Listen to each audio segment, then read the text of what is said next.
Debitor-kreditor cədvəllərini necə quraq? Son zamanlar ən çox aldığım suallardan biridir.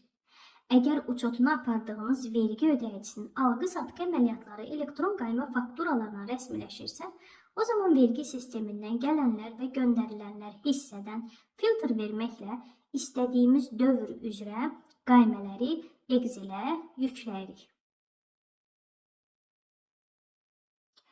Yüklədiyimiz Excel-də başlıq hissəyə filtr əlavə edirik.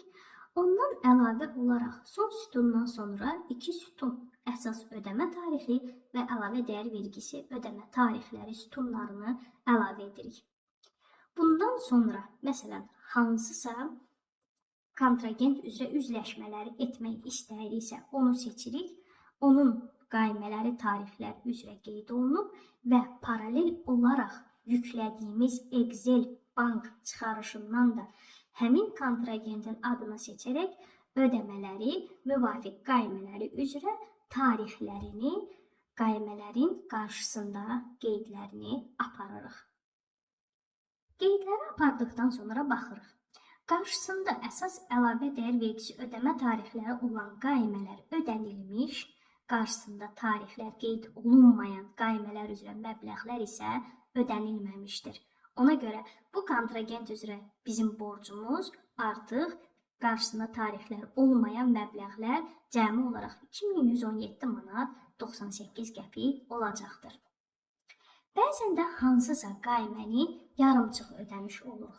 Bu zaman o qayməni üstünə sətir əlavə etməklə qaymə məlumatlarını ora əlavə eləmiş oluruq və qaymədən ödədiyimiz məbləği, məsələn, qaymənin məbləği 482 manat 20 qəpikdir.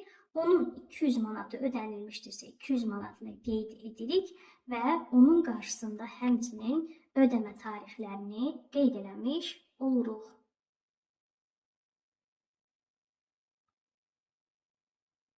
Növbəti dəfə həmin yarımçıq ödənilən qaymənin qalan məbləği ödənilərsə, artıq onun qarşısında müvafiq qeydləri aparmış oluruq.